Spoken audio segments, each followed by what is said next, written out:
Assalamualaikum warahmatullahi wabarakatuh. Yang terhormat dosen pengampu mata kuliah Anatomi Fisiologi, Ibu Fatma Nurhairani. Di sini kami adalah kelompok 1 dari kelas E yang akan membahas tentang sistem saraf dan studi kasus dari jurnal yang telah kami analisis. Kelompok 1 sendiri terdiri dari Surya Agung Perkasa, Vina Nurhotimah, Zelia Bayu Vitaloka, Alinda Febianti, Dewita Briliansi, dan Ibnu Fazlur Rianto. Apa itu sistem saraf? Sistem saraf merupakan suatu struktur yang terdiri dari komponen-komponen sel saraf atau neuron. Sistem saraf bersama-sama dengan sistem hormon memelihara fungsi tubuh. Pada umumnya, sistem saraf berfungsi mengatur, misalnya kontraksi otot, perubahan alat-alat tubuh bagian dalam yang berlangsung dengan cepat, dengan kecepatan sekreasi beberapa kelenjar endokrin. Oke, baik. Sebelumnya, perkenalkan nama saya Surya Agung Perkasa dari kelas E kelompok 1. Di sini saya akan membahas fungsi sistem saraf. Tapi sebelum itu, udah ada yang tahu belum nih apa sih fungsi sistem saraf itu? Jika belum, mari kita bahas. Oke, sistem saraf memiliki dua fungsi, yaitu fungsi sensorik dan yang kedua fungsi motorik. Oke, mari kita bahas dari fungsi sistem saraf sensorik. Coba kita bertepuk tangan dengan kencang.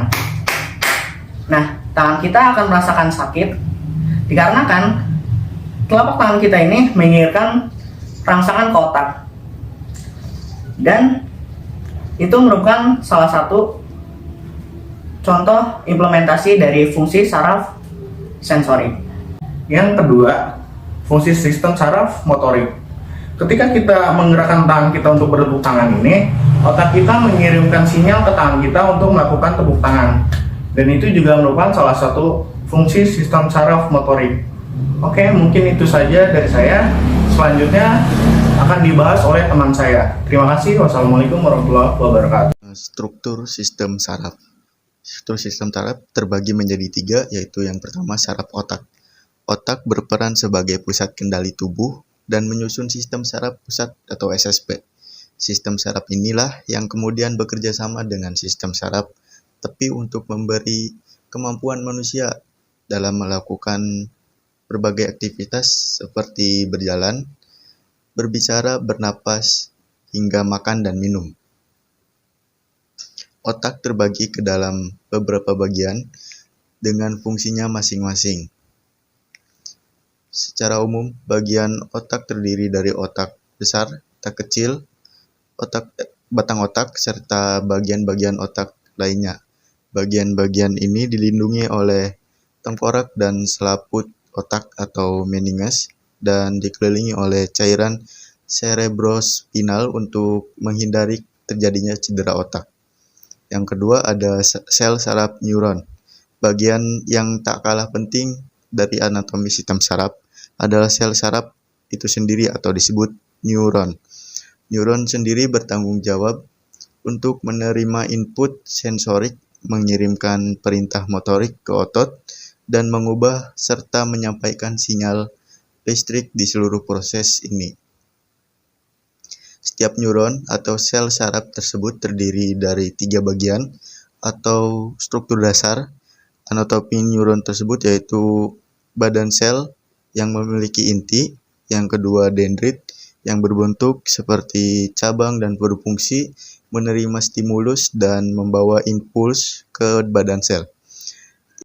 Yang ketiga ada akson, yaitu bagian dari sel saraf yang membawa impuls keluar dari bagian sel.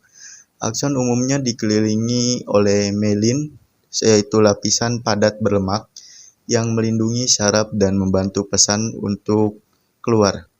Pada saraf tepi, myelin ini diproduksi oleh sel SC1. Yang ketiga ada sumsum tulang belakang. Sumsum tulang belakang adalah jaringan lunak yang berada di tengah tulang belakang. Sumsum tulang belakang merupakan tempat diproduksinya sel darah merah, kepingan darah, dan sel darah putih, serta berperan dalam aktivitas sehari-hari dengan mengirimkan sinyal dari otak ke bagian lainnya dari tubuh dan memerintahkan otot untuk bergerak. Selain itu, sumsum tulang belakang juga menerima masukan sensorik dari tubuh, memprosesnya dan mengirimkan informasi tersebut ke otak. Selanjutnya, saya akan membahas mengenai studi kasus penerapan fungsi saraf dalam tubuh pada dunia industri yang diambil pada jurnal Analisis Postur Kerja dengan menggunakan metode Ovako Working Analysis System atau OWAS pada stasiun pengepakan bedela karet. Selanjutnya, manusia sebagai bagian dari suatu sistem kerja mempunyai kelebihan dan kekurangan dalam melaksanakan fungsinya dalam sistem kerja. Oleh karena itu, analisis biomekanika sangat penting untuk mengetahui apakah cara kerja operator sudah benar dan tingkat terjadinya kecelakaan kerja sangat kecil, serta dapat menyesuaikan antara pekerjaan dan peralatan dengan kemampuan operator tersebut. Sebelumnya, apa itu biomekanika? Biomekanika merupakan salah satu disiplin ilmu yang mempelajari bentuk dan macam-macam gerakan atas dasar prinsip-prinsip mekanika dan menganalisis suatu gerakan.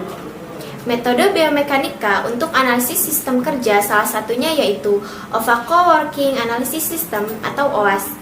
Metode OWAS merupakan metode yang digunakan untuk menganalisis bentuk postur kerja yang dapat mengakibatkan permasalahan, resiko cedera yang dapat terjadi pada saat melakukan pekerjaan.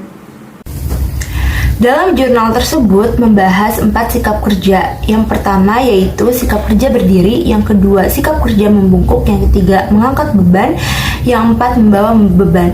Dan yang pertama, sikap kerja berdiri merupakan salah satu sikap kerja yang sering dilakukan dalam melakukan pekerjaan. Berat tubuh manusia akan ditopang oleh satu ataupun kedua kaki ketika melakukan posisi berdiri.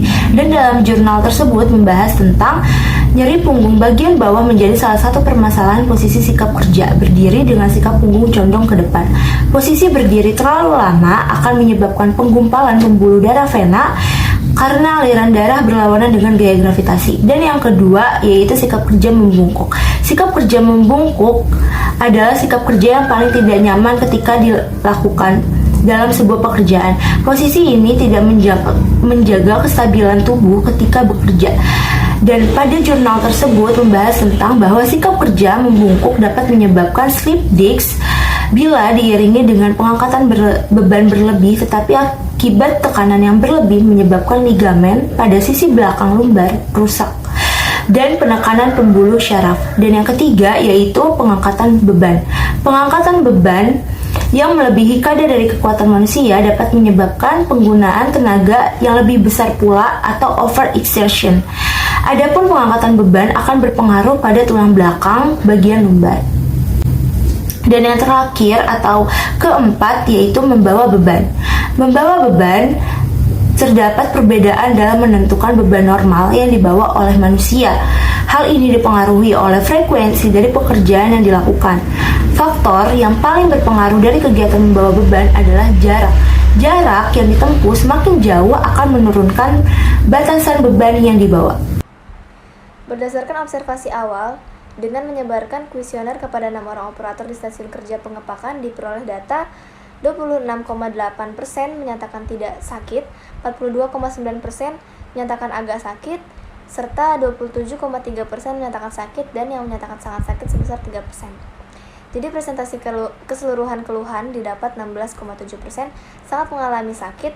Yang memiliki keluhan sangat sakit ada pada keluhan di sakit bahu kanan, sakit lengan atas kanan, sakit pada siku kiri, dan sakit pada lutut. Bahu kanan penyebabnya terjadi adalah cedera pada rotator cuff, itu adalah kumpulan otot dan tendon yang menopang persendian bahu. Sakit di lengan atas kiri dapat terjadi akibat tulang atau jaringan lainnya di bahu, leher, atau siku menekan sebuah saraf. Selain rasa sakit, gejala lainnya berupa kesemutan, baal, atau mati rasa. Di siku kiri penyebabnya adalah kebiasaan menggerakkan pergelangan tangan dan siku secara terus-menerus. Penyebab sakit pada lutut kiri mulai dari cedera seperti ketegangan, terkilir, ligamen sobek, atau tulang rawan robek. Lalu 100% tidak mengalami sakit. Yang memiliki keluhan tidak sakit yang mencapai 100% yaitu sakit pada pantat. Tidak mengalami sakit pada pantat, ini disebabkan karena dalam proses pengepakan, manusia tidak menggunakan sistem otot dan saraf pada pantat. Lalu 83,3% agak mengalami sakit. Pada keluhan agak sakit yang mencapai persentase paling besar ada pada sakit lengan bawah kanan dan sakit pada paha kanan. Lengan bawah kanan penyebabnya yang paling umum adalah kelelahan. Hal ini dapat disebabkan oleh kebiasaan mengangkat beban berat yang melibatkan gerakan berulang pada tangan. Penyebab sakit pada paha kanan juga bisa karena radang otot, karena benturan atau pijatan keras, luka sobek paha, nyeri sendi pinggul atau lutut, saraf terjepit. Lalu 66,7% mengalami sakit. Pada keluhan sakit yang mencapai persentase paling besar ada pada sakit di punggung, sakit pada pinggang, dan sakit pada lutut kiri yang berjumlah 66,7%. Sakit pada punggung penyebab umumnya adalah jaringan tulang belakang yang terkilir atau tegang.